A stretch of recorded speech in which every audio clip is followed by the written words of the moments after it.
As discussed in the previous video, what I want to do today in this particular video is just kind of go through some of the different features inside our properties box. So what you can see is right now I've just got the actual form clicked on right now. And you can see that there's a star beside each file name. And that's because I haven't saved anything in quite a while. So I'm going to go over and do the save all, and you see the stars all disappear. And when I go clicking on the form and then I go back and I notice I've got accessibility, appearance, font, behavior. These are all subcategories of the properties of the form dialog or form box. So one thing I can do is if you're having an actual hard time going through and finding the different properties you want, you can actually select this icon here, this alphabetical. And what it does is it puts everything into alphabetical order. And you can see that it further hides some of the different features in there that you don't necessarily need to see. Font is one that has quite a bit of information in it when it's minimized or when it's maximized. So for now, I'll just close that until I need it. There's icon, location, XY. There's quite a bit of things in here, right? So what I'm going to do right now is just talk really quickly about a couple of different things. I'm going to do this by alphabetical order because it's easier for me to find the buttons right now. And while I have the invoice total form selected, what I want to do is go over to this accept button. And you can see that there is a drop down here. And what it's going to do is show me the functionality which would take place if somebody hits the enter button. Okay, so in this particular case, I want to set my button calculate. So you can see here there's a blue box that went around it, or a blue outline. That's because the default setting for this calculate button, should somebody enter a total or a subtotal in here and then hit enter, that is going to activate that calculate button. Okay, now likewise, if we have the form, there is also a cancel button. Okay, and the cancel button is right down here and it's under C. And we go to here and we say which one. And notice I can select BTN exit. And so I hope by now you get a sense for why it was so important to give proper naming conventions to my different objects. Okay, so you want to make sure that you're avoiding confusion. So keep in mind that when I did those two things, the accept button and the cancel button, it already had a list of drop downs. So you have to make sure that you actually add your buttons to your form prior to doing that particular operation. So it's important that you've done that ahead of time. So one thing we've already done is we've changed the name of the actual form itself to invoice total. We've done the two buttons. And the next thing I want to actually do is I want to go to a property called start position. So I'll scroll down to the S's and I'm looking for start position. It's right there. And what I want to do is I actually want to set that to the center screen. Okay, so one thing I'll do is I'm going to show you, I'm going to do a start without debugging. And you see that it popped up over here in this sort of what seems to be a random place. So I'll hit the exit button and you see nothing's happening right there at the moment. Okay, so I'm going to turn that off and go back to here. I select that. And if I go to my start position, I want to actually now do center screen. So I'm setting that to the center screen. So if I go back here and I do a start without debugging, you see that now my screen popped up in the very center of my screen. I'm going to go now and do some further editing to each of these objects in my form. And I'm going to start with my subtotal. And that is my label. And as you know, I've already changed the text in the label to say subtotal. But now I want to do a text align. So what I've got right now, I go to text align, I can get this drop down and you can see that it's set to top left and it gives you a visual cue of where that position is. I'm going to change that to middle left. And I think the tab index is the other thing that I want to make sure. So tab index is set to 0 currently. So that's a good thing. So let's go to label 2. I've already done that, but you can see there's a spelling mistake in my actual text. So discount. Okay, and I changed that mistake that I had in the spelling, and it looks like I did that for the other one because I did a copy and paste when I made that. So if I go back to discount percent, okay, I'm going to go to my text align and I'm going to say middle left again. Okay, and here I'm going to do again for discount amount is going to be middle left again, and for total again that will be middle left. Okay, so these are just different ways that we can do the alignments on those. Now my text box for, I believe it is subtotal. Okay, I named that one to text subtotal. And if we go down to the actual name of it, you can see it. Sometimes I have a hard time, and that's why I put it in alphabetical order. But what I want it to read is text subtotal, which we've already done. And please note that name, because it's in brackets, it's out of alphabetical order. So it's at the top. And what I want to do is change the setting to the tab index for that to, instead of 6, I want to change it to 1. Okay, so that's now my tab index is set to 1. And then finally, it's going to be discount percent. I'm going to change that to read only. And I want to, before I change it to read only, I want to show you something. I'm actually going to do a debug, start without debugging. And you'll notice that the each of these boxes, I'm allowed to actually type something into them.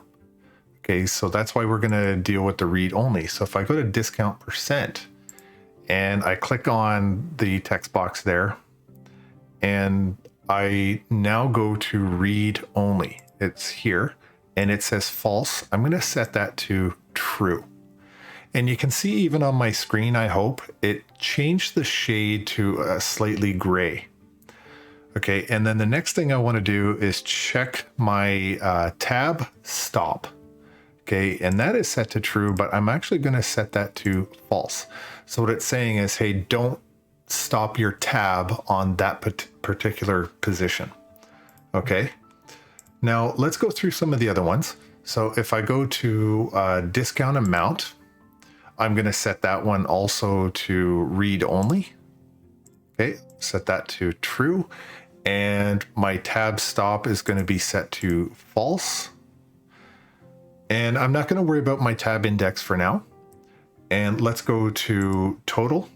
Read only is going to be again set to true.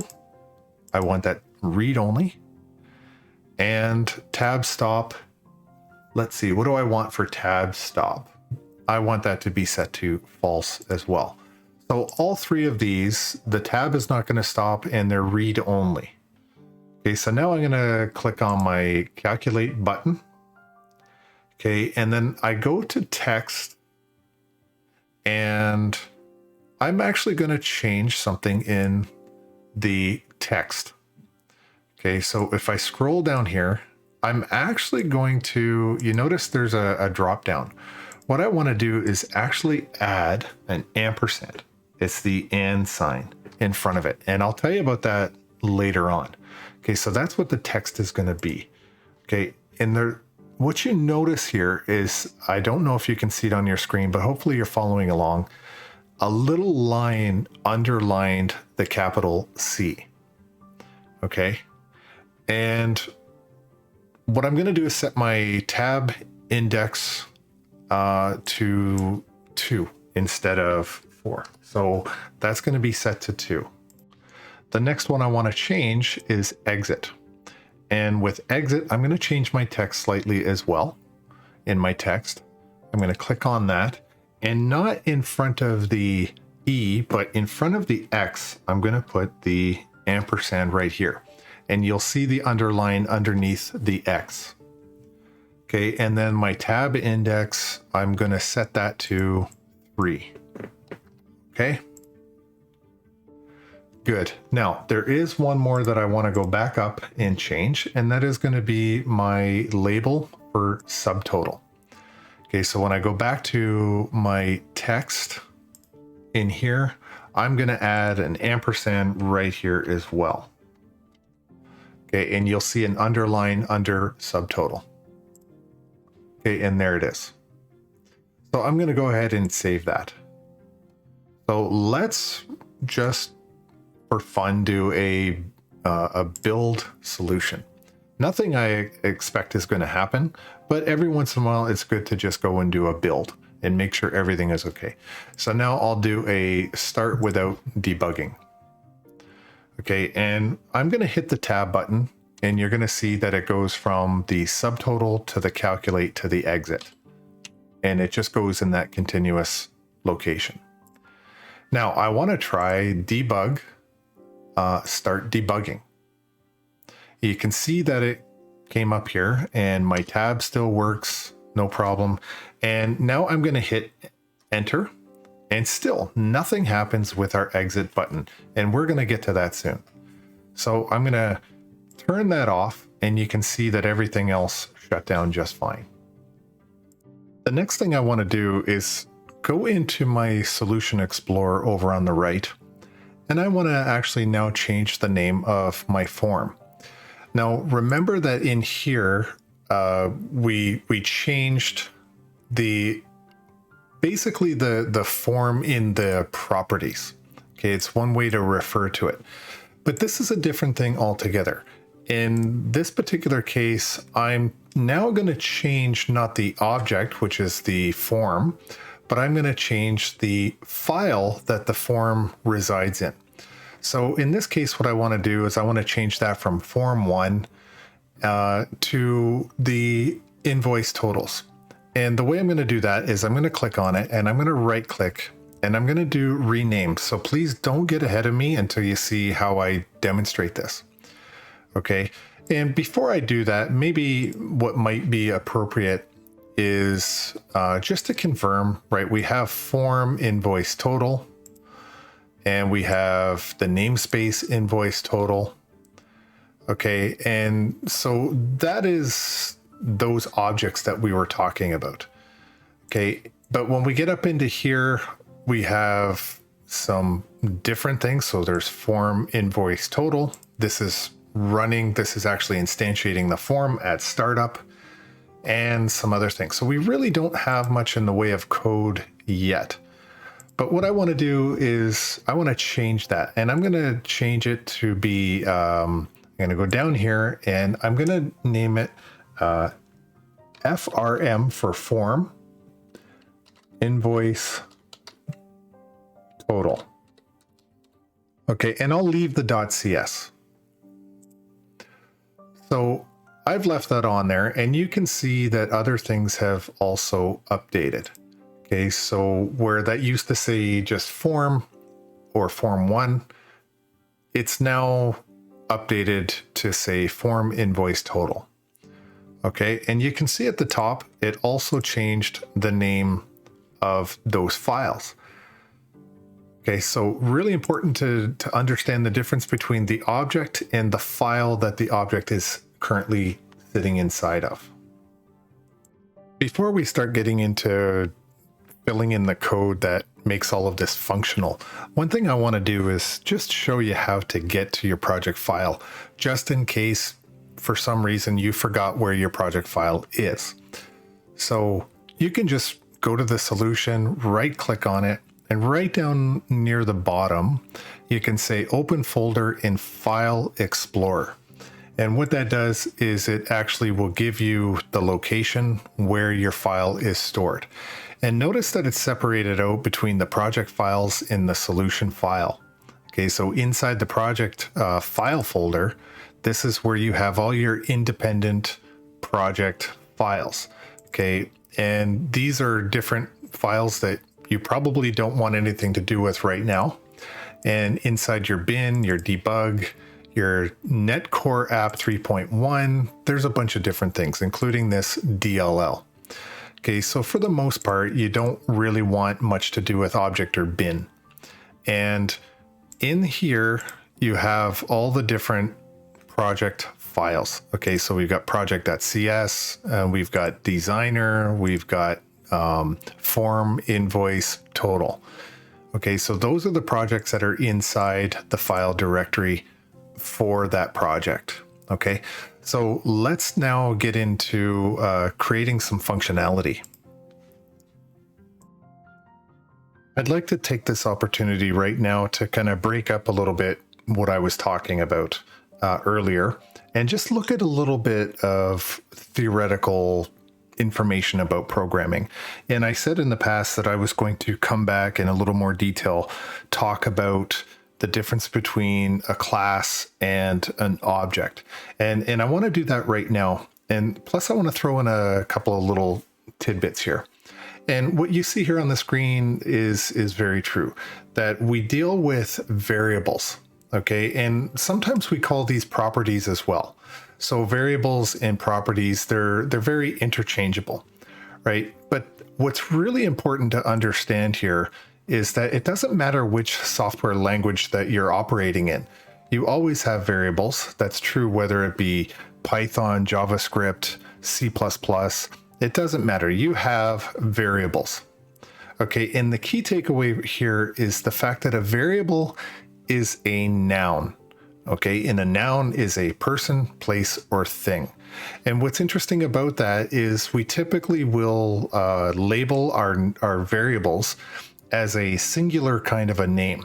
So for example, we name something age, or John is a person. A thing would be a car. Okay, we always name this individual noun in a singular form.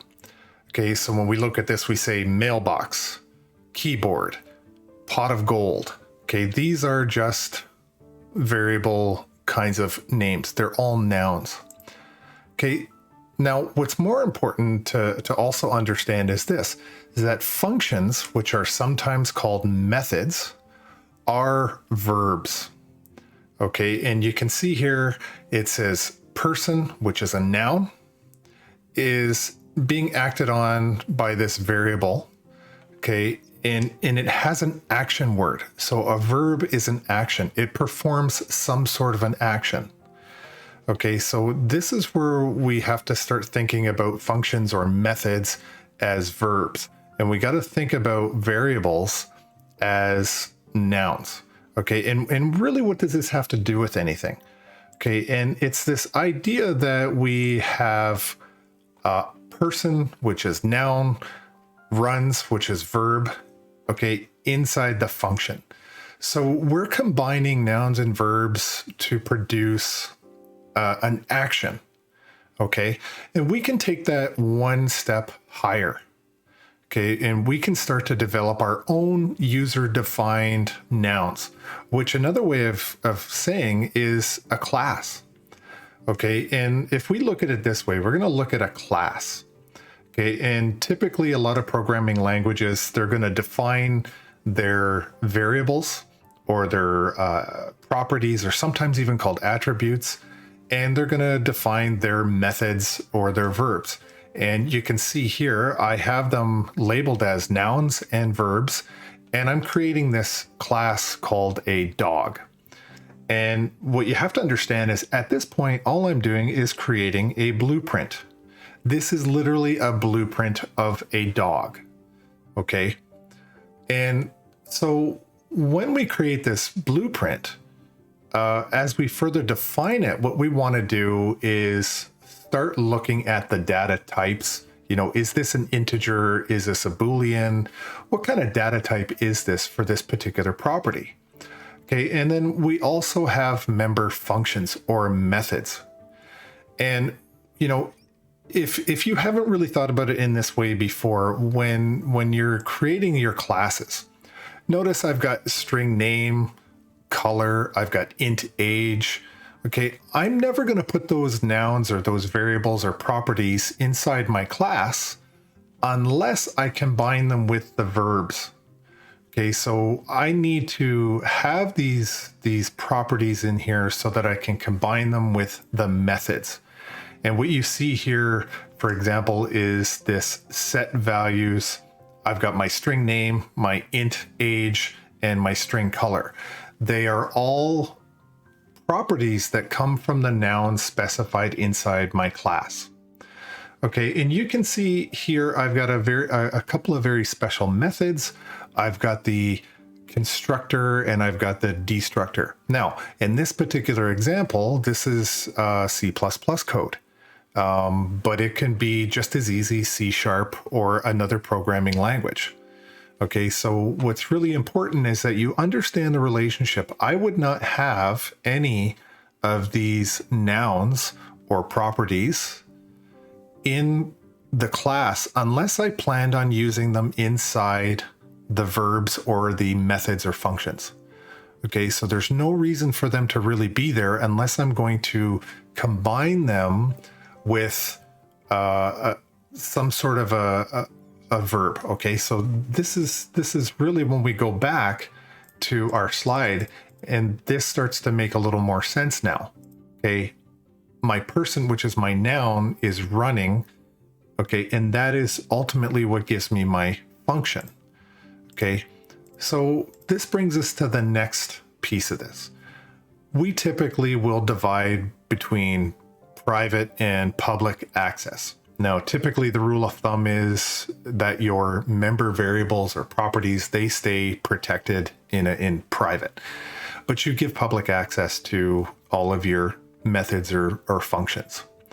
Okay, so that's kind of how we're breaking up the class. But notice here, this is just the template. This is the blueprint, if you will. Okay, but now let's say I want to create a class about Fido. This is going to be a dog, and it's going to be about Fido, my dog. Okay, so I've got my name, which is Fido. It's a string. I've got my color, which is a brownish, and it's also a string. And I've got age, which is 2 years old, and it's an integer. Okay, and you can see right here, when I set my initial values, I'm using each and every one of those initial values for Fido. Okay, but at some point in this whole process, I do need to call a constructor. Okay, so in the next phase of this, okay, I've got a blueprint for a plain old dog. Okay, and obviously this blueprint is for a beagle, but that's not important. But I've got a dog that I want to create a version of. Okay, so this is where now I need a 3D printer. Okay, I need something to actually construct an object from my blueprint. It's no different than a blueprint for your home that you live in. You don't live inside your blueprint, right? You live in an instance of the blueprint, where if you look on your street, you can probably find several other houses that match the look of your house. Okay, there's one set of blueprints, but multiple instances of the blueprint were constructed for your home or on your street. Okay, so this is where we'll use the analogy of I've got my blueprint or my file, and I've got my 3D printer. And now I want to make an instance of a dog. Okay, but I can't, have the same one over and over and over. So what I'm going to do is I'm going to create an instance of Fido. Okay, and with the instance of Fido, what happens is now my blueprint goes into the constructor, my 3D printer, and it produces me an instance of Fido. Okay, now that's great. I've got an instance of Fido. This is now my current object. This is where the keyword this comes from. Now, I can call Fido and have him perform a bunch of functions or methods that were part of the original class. Okay, so Fido can bark. Okay, but let's say now I want another instance of my dog. Now I've got Rover. Okay, and what happens is I call my constructor and I construct Rover. Okay, Rover now becomes my current object. Okay, now, just to complete the analogy, just view your constructor function as the 3D printer of the properties that you want to have for your object. Okay, so you may be asking yourself, okay, what does this have to do now with what we're doing with C#? Okay, and we're going to get to that in a minute. But what it's really important to me that you understand the difference between a blueprint class or an instantiated object. Okay, so we instantiate with the 3D printer like in this example, and we call the constructor to do that.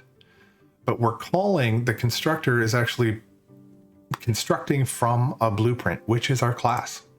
So I hope that's a little bit more clear to you on that relationship.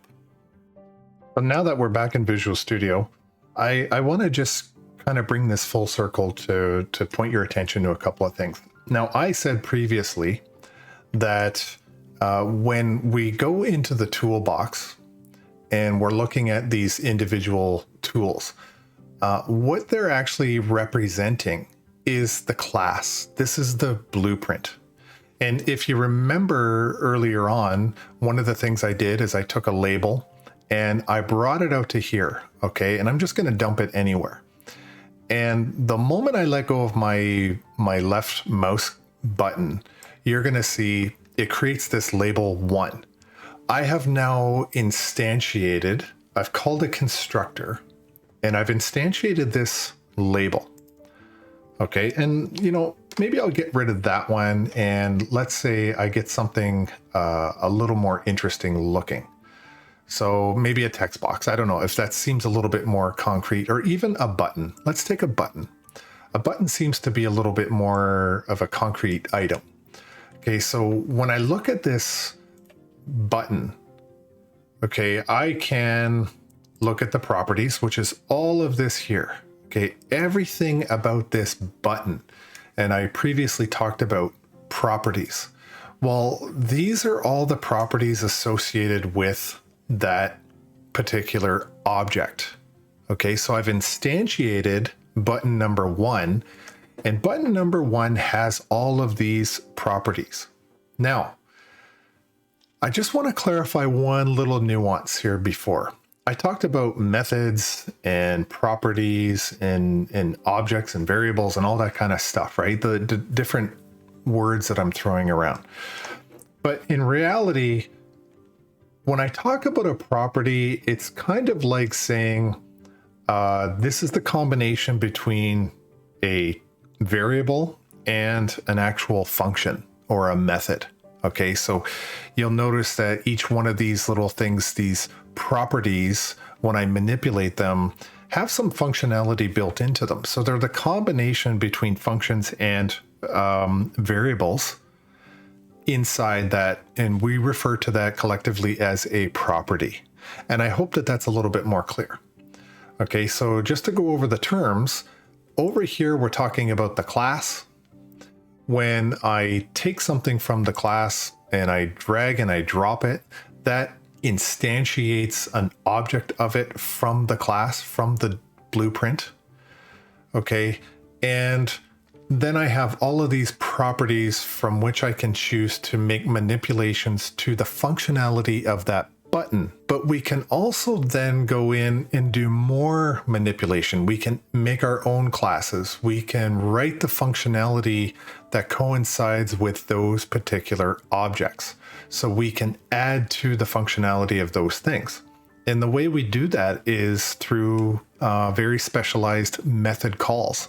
Sometimes we define the method we want, and sometimes we just borrow part of the method template. that we get from the framework library.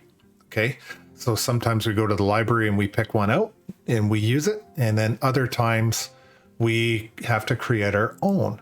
Okay, so which brings me sort of to the next idea, and it's about this event. Okay, and an event is something that gets triggered. It's a signal sent by an object. So for example, if I hit the exit button, when I click on that exit button, it sends a signal to my program and it triggers an event, which in this particular case, the intention is to exit the program. Okay, so you're going to hear the word event a lot, and probably the phrase event handler. Okay, so those event handlers are signals that get sent to our functions in order to do something that we want the application to do. Okay, so I hope that that's a little bit more straightforward or clear in terms of the difference between classes and functions and objects and methods and properties. Okay, so let's continue on. I'm going to get rid of this, and we're going to continue on and start building out some functionality here. So I'd like to start getting into the actual coding of this application now. And a couple of things we want to go over is right away you can see at the top here this idea of a class name and the member name, or an object name and its member name. And you can see we're using this thing called the dot operator to make reference to something that we want to manipulate. In a way, it's kind of like saying, hey, you, member name. You know, it's something to get the attention, to identify or to map to a variable or a class or an object that we want to manipulate. Okay, so you can see here in this example here, it says text total dot text equals 10. You can see that it assigns a string holding the number 10 to the text property of the text box named text total. Okay, now you look at this one again, text total dot read only, and we set that to true. Okay, and that assigns the read only. Now keep in mind, we've done all that, and we can do that inside our properties, but this is another way that we would want to do this with code. Okay, and that's the difference. So here's a statement that refers to a method. Okay, so text monthly investment, or TXT dot focus. And you can see that this is calling a method. So in the previous example, we were calling an object or a variable or something, some sort of a class or an object or something like that. And we were just using the dot. Here we're referring to it with its method. Okay, we're calling the focus method. Okay, and here's another one. This particular object, we're calling the close method. Okay, and if you look down here again, we've got btn exit, so button exit dot click. This refers to the click event of a button named button exit. Okay, so that is our object. It's clicking and it's performing some sort of an event. Okay. So what this is saying really is, I've already talked about the dot operator, but there's a great thing called Intellisense. Lots of IDEs have this thing where you're kind of typing in it. It's almost like autocorrect in your spelling. If an object or a variable or some sort of thing is in your code and it's proper, more than likely it's actually going to show up. And those are extremely useful to use when you're programming. Okay, because that kind of validates that you're on the right track to a certain degree when it actually auto-populates for you. You know that what you were looking for exists somewhere, so you're on the right track. It's very helpful. So let's break this slide down a little bit before we actually go and do it. What we're doing is we're clicking the exit button. That is the event. So the user clicks the exit button. And then the application determines what method to execute. Okay, and that's what all this code is down here. And then this is the final response. This is the output. The method for the click event of the exit button is executed. And you can see this button click. Really important to understand that relationship. Within that relationship, you need to be clear there's two pieces of this. This here is our object, and this here is the event. This is the event. Okay. And understand that the event is a function, or it's a method. Okay, so it's broken up into these two pieces. And what you see right here in the actual middle is this dash right here. Okay, so it is a private member function or a private method.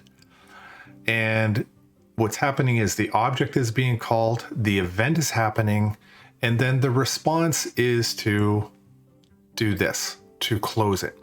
And we're talking about this object, this current object, which is the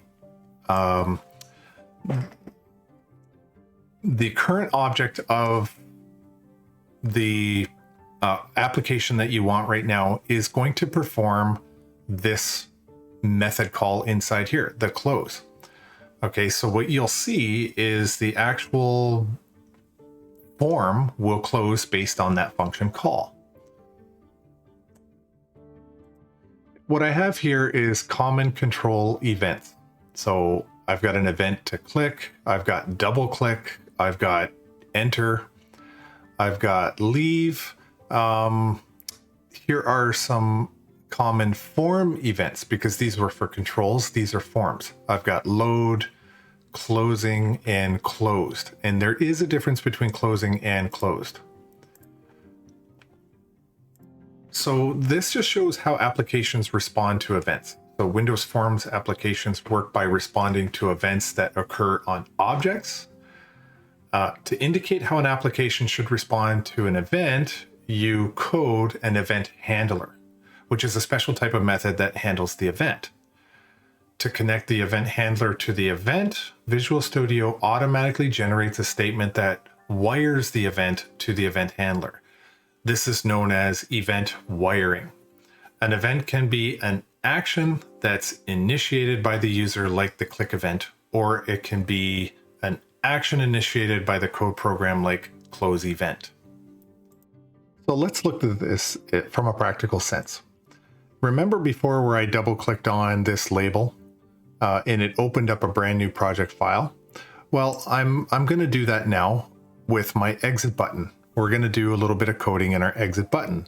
So if I double click on that, you see now that this has come alive. Okay. And we've got this label subtotal click.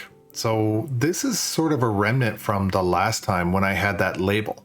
When I look back here and I double clicked on that, that's the remnant of that. Okay.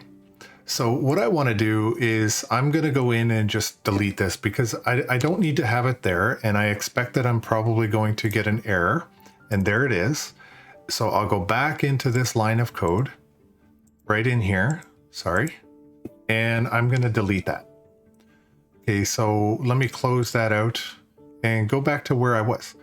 So remember what we were saying before. This is my actual object and this is my event. So I've got object with the dash and then the event, which is calling these parameters inside my function. You can see this little dashed line. There's three little dots down there. Okay, and if I highlight over that, I can get some more information about this. Okay, so it's telling me I've got something going on and I can hit a show potential fix. But for right now, I don't want to do that. What I do want to do is basically use this event handler to close the application. So I'm going to type in this dot and you can see this is what I was talking about with the Intellisense before. Okay, I can start to type the word close and I can start to scroll down as I go. And you can see here that I've stopped over the close, and you can see there's a little icon. It looks like a key on a keyboard. It says void form.close closes the form. So I can highlight that and click over it. And notice I'm still not done here, right? This is a method, so I have to put my brackets in there and finish it off with a semicolon. Okay, so what I'm going to do is basically save that. I'm going to build this solution. And you can see it says in my build that 1 succeeded, 0 failed. And now I think I'm going to basically start without debugging. So I'm defaulted right now to calculate, but that's not what I want. I can just go and exit right now. I can tab. You can see the tab button takes me to exit. And when I hit the enter after tabbing, I get to that point. And it did in fact exit me out. Or I can basically just go to the button and I click on that and it exits the button. Okay, so that's how that all sort of comes about. All right, let's keep going. So as I come back out to the design view and I go to my calculate button, and if I double click calculate, you can see what happened.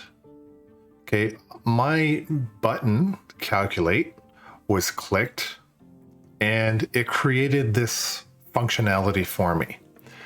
And not that it matters in any way, but what I can do is I can highlight this whole thing and I can hold down my Alt key on my keyboard and my up arrow. And that actually allows me to move it up in my code. I can move blocks or highlighted sections around. So let's go ahead and start getting into this. And what I want to do first, and if we go to the design view, okay, we've got our subtotal and our discount percent, our discount amount, and then the total. Okay, what we're going to do is actually start working on how to get that total. What I'm going to do here is make an assumption on, let's say, a 20% discount rate. Okay, and there's going to be certain categories. If it is, if the subtotal amount is, if it's greater than or equal to $500, if it is between $250 and $500, we'll set it to 15%. And if it's greater than or equal to 100, but it's less than $250, then we'll just set it to 10%. Okay. So if we go into here, we're going to start off and say we're going to use a data type is going to be decimal. Okay, and you can see that it picks it up. Now, there's two different types of decimals, and I want the lowercase decimal. So decimal, and we're going to say subtotal. Okay, just to warn you guys, I'm terrible at typing and talking at the same time. Okay, and this is going to be, I'll type it this way. I want txt, and you can see that the Intellisense picks it up. Txt subtotal, and it's going to be dot t, capital T. So I'm looking for text. Okay, and that's going to be text. And we're not complete yet. You can see the squiggly line because that's not really making any sense whatsoever to the compiler or the IDE itself. I'm going to put my semicolon at the end of this line. So what I'm saying is take my subtotal in my text box and assign it to this decimal subtotal. Okay, but that doesn't work because I want you to understand something really, really important here. Everything that you type into this box, into a text box, is actually a string. Okay, it will need to be converted. And there are times when you are converting to a decimal and then to a string, but ultimately, whatever gets put in here has to be manipulated between decimal places and to strings. So you're going to see as we get further on into this, what I'm talking about. So let's go back to here. So that doesn't make any sense. And it gives you this show potential fixes. And you can see right here, this line, it says cannot implicitly convert type string to a decimal. Okay, so right now it's seeing it, it's very confused. So what we have to do is we have to say convert, okay, dot to, and it's not right there, to a string. Okay, so this is what we're doing. We're calling this, and sorry, that's not the right one. I meant to do to a decimal. Okay, and sometimes you notice that when you sort of backspace out of a mistake, the Intellisense is not going to pick it up anymore. So one thing you can actually do is try to start over and do this now. So we're going to say to decimal. Okay, and you can see now what's happened is I've taken my string that's inside there and I've converted it to a decimal. And now I've assigned it over to this thing called subtotal with a data type of decimal. Okay, and so the next thing I want to do here is I'm going to say decimal again. And this is going to be our discount, discount percent. And you notice the reason it didn't pick it up in the Intellisense is because this is the moment where I'm declaring this variable. It's not in the system. It doesn't exist anywhere. I'm creating it right now. And this has a lot to do with left-hand side of the equal sign versus the right-hand side. Everything over here, it does all its processing. And then what the result of that processing is, it then assigns it to this value. Okay. It doesn't mean the two of them are equal. Equals is equal, equal. Okay, that says, hey, are these both equal to one another? It's a comparison. I'm not comparing. What I'm doing is I'm actually assigning. Okay, so I'm taking all of this stuff, the result of that, and I'm going to assign it to subtotal. So that means in the future, when I call subtotal, it really represents the culmination of all of this work or this calculation. Okay, and we're going to set this one to 0M. Don't worry about the M right now. Okay, it's just a formatting issue. So now what I want to do is get into, let's get into a little bit of if statements. Okay, so we're going to do an if, and this is a condition. So we're going to say if our, if I like to, I'm going to talk about being neat in our code very shortly, but if subtotal, and you can see it popped up now that I've created it, if subtotal is greater than or equal to 500, then what? What's going to happen next? We're going to say that we're going to set our discount rate or discount percent. We're going to set that to decimal to M. Okay, and we'll put the semicolon in there. So what we're saying is if it's greater than or equal to 500, then we're going to use a 20% factor. Okay, so the next thing is we're going to say else, and else if. Okay, and let's put the condition in there. So if our subtotal is greater than or equal to 250 and our subtotal is less than 500, then what do I want to do? I want to set my discount rate or discount percentage to be equal to 0.15M. Okay, and put my semicolon at the end. Now, the last thing I want to do is again, else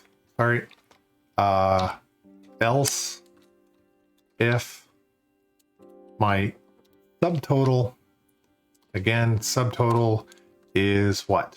Greater than or equal to 100, then what do I want to do with that? I want to do my discount rate or discount percent to 0.1M. Finish that off with a semicolon. Okay, I'm not done yet. This is just the logic so that I can go ahead and now define which discount rate I can use or discount percentage I can use. Okay, so I'm going to save that. And notice in my error list, I don't have any errors, but I've got these little warnings. And it says the variable discount is assigned, but its value is never used. Okay? And the reason is because we haven't processed the calculation. We haven't clicked the event to use it. Okay? So now I want to get out of this, these conditions, out of this if statement. And now what I want to do is a few more calculations. Okay, so I'm going to say decimal again, and I'm going to say discount amount. Okay, I'm creating this. If we go to here, we've got our discount amount. I've got to create a variable for this. So if I say discount amount is going to equal subtotal, subtotal,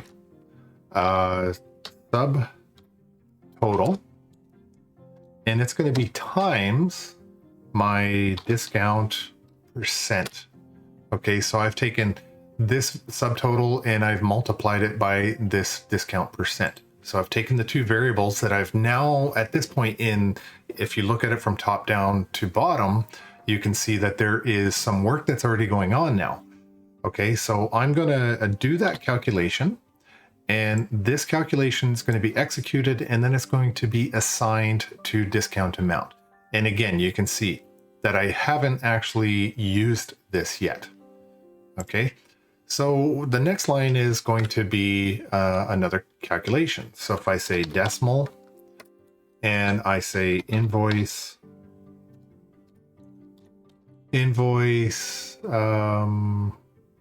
total. Invoice total is going to be my subtotal minus my discount amount. Okay, so that's from the variable that we just created there. Now you can see when I highlight this discount amount, it takes every sort of version or every time it identifies that particular word, and it highlights it there. So if you're looking for other instances of that particular word, like subtotal, if I do that, you can see it lights it all up, right? That's really good. So these are the two calculations that I've got to do. But again, I haven't actually done anything with it yet. Okay, so what are we going to do next? Now I have to start getting into, I've got these things that are set to decimal places.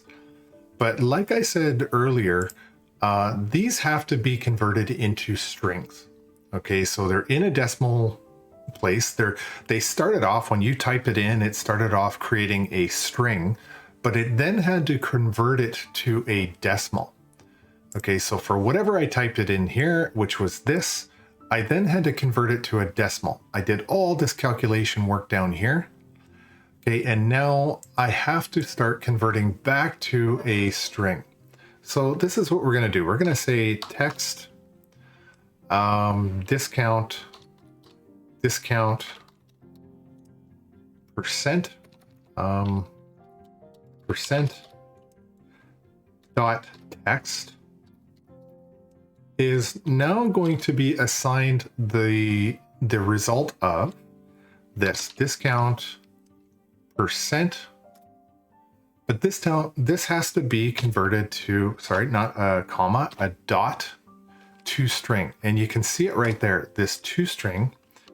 And in here, we're going to say, we're going to put quotes and we're going to say P1. And I don't want you to get too concerned about that right now, but let's finish that off. Okay, and you're seeing that there's this error here right now. Okay, so it says that the name discount percent does not exist in the current context. Okay.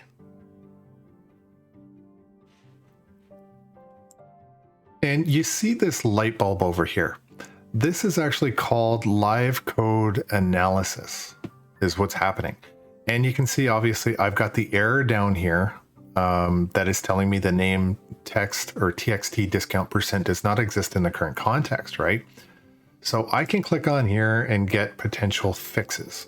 As I do this, I can do show potential fix. It gives me another version of the same thing. Okay. So that is one way of doing this, but sometimes Visual Studio doesn't actually detect that there's a syntax error until you go up here and you build the solution. Okay, so sometimes you'll get an error even though it's not highlighted in your code right away.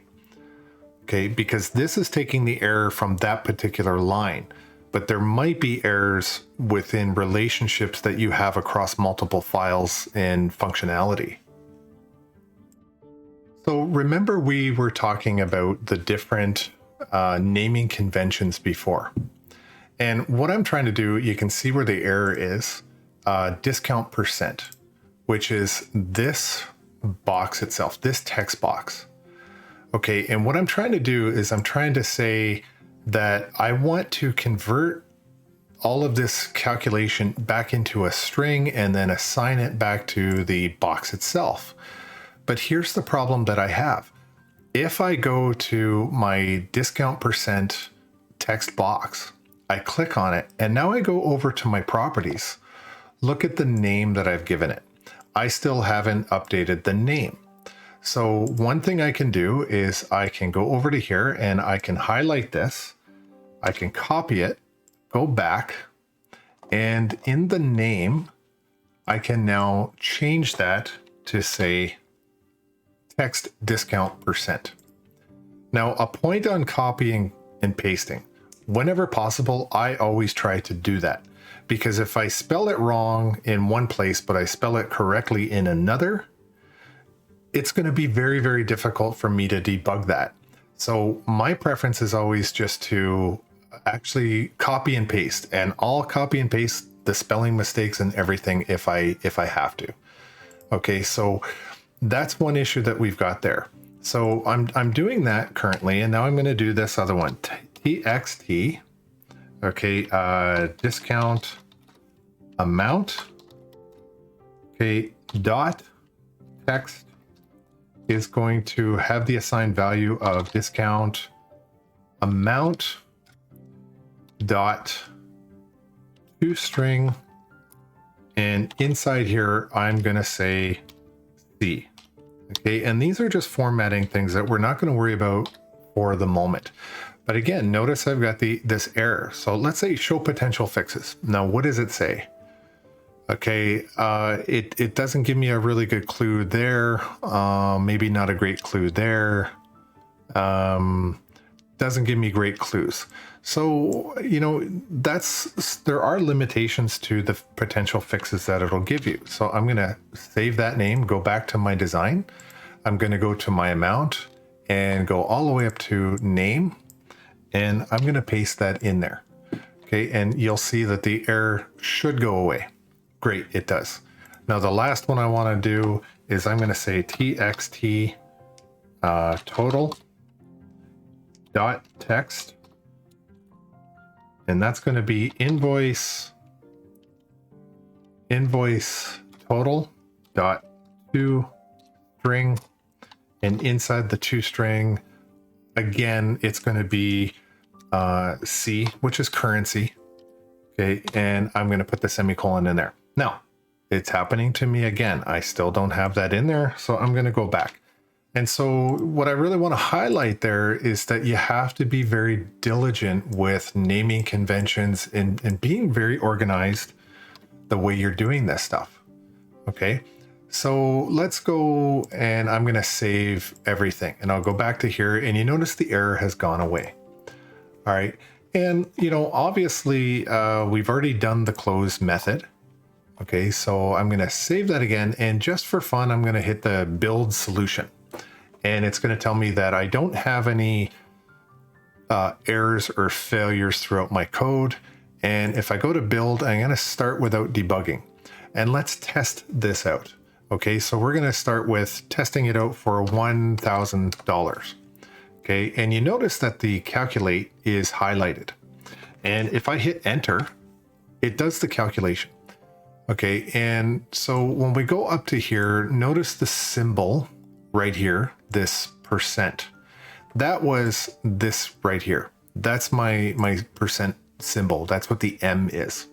And you'll notice here I've got a dollar sign in front of my values. That was down here, the formatting for C. Okay. And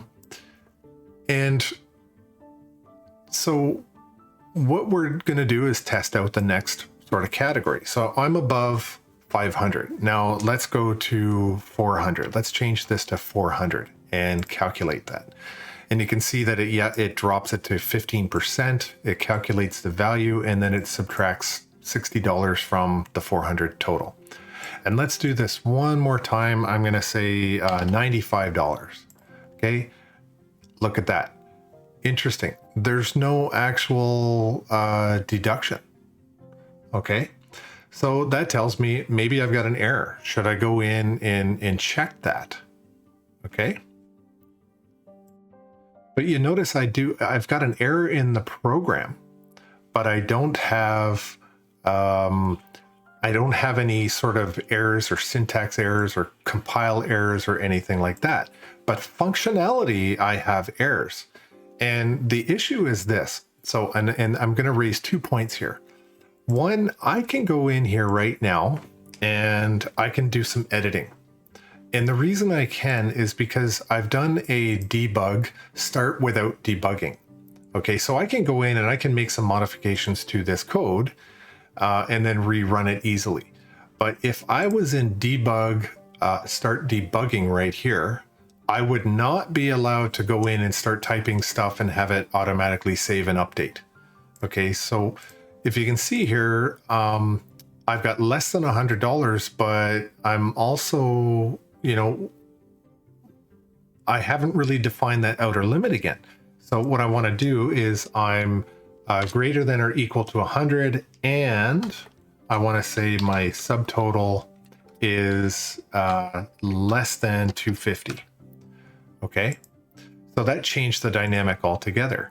Now, is this going to calculate or do an update? No, it doesn't. So I'm gonna recalculate that, and I'm gonna do a start without debugging, and I'm gonna put $95 in there, and you see it's still not updating.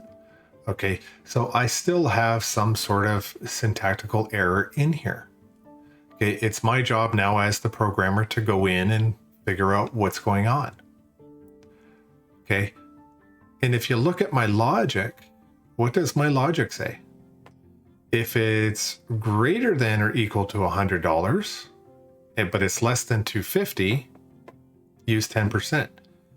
But if you look at my logic now, I put in less than 100. So this is actually, in fact, correct.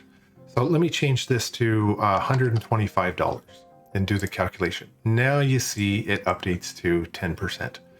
This logic is saying that if it's under $100, don't bother charging a percent rate. Okay. So let me go ahead and hit the exit button.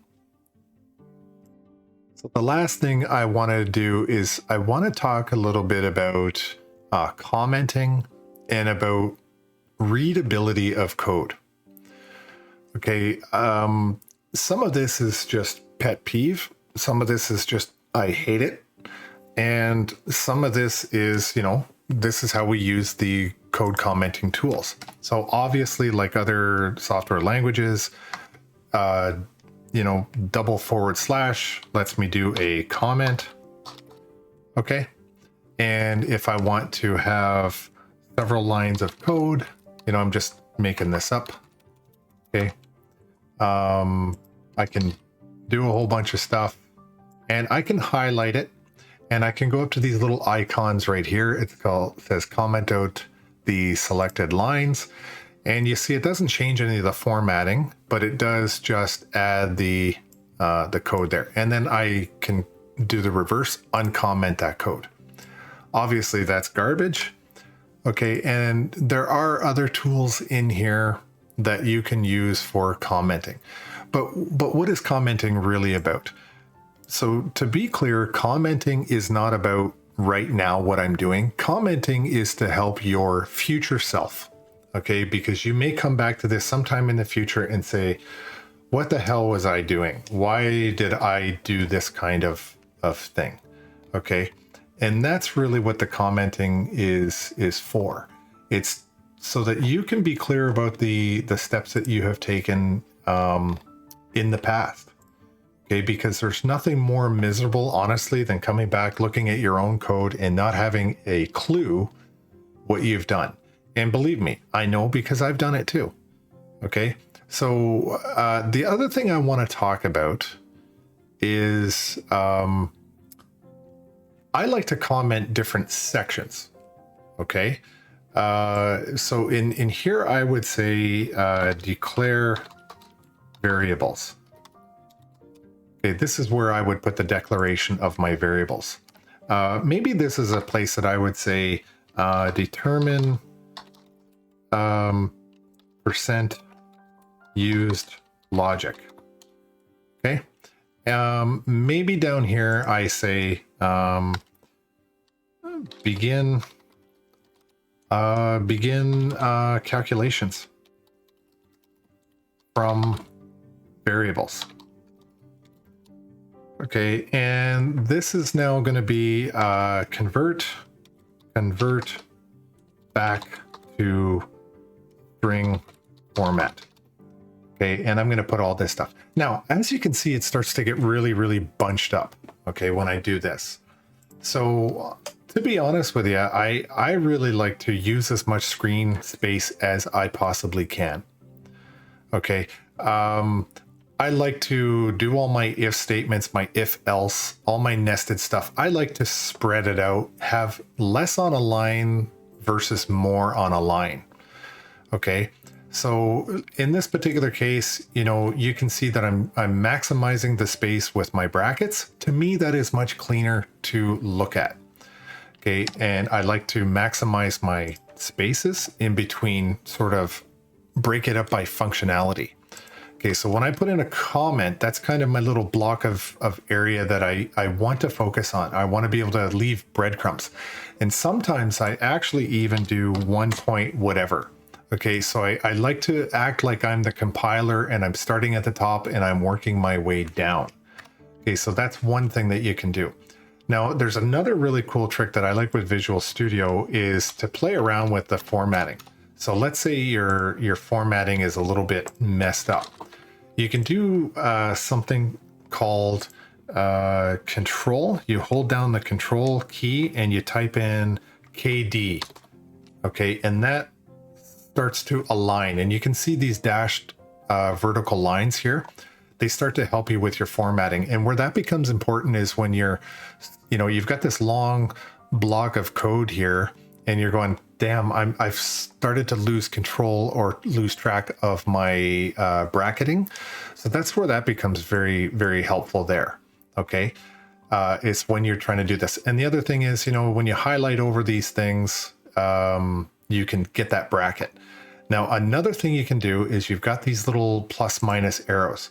I can take this entire event handler and I can minimize them. Okay, and then I can start to maximize all this stuff, which is really a cool feature. And we'll get into some more things that are important about that at another time as well. Okay, so I think what I'm going to do is I'm going to leave the video there, finish off this sort of section of videos until next week. I'll come back and I'll do another big block of stuff more to do. So I hope that you were following along in this and sort of performing what I'm doing. And that you're going to get comfortable with this as we go. All right, so thanks for watching, and we'll see you in the next video.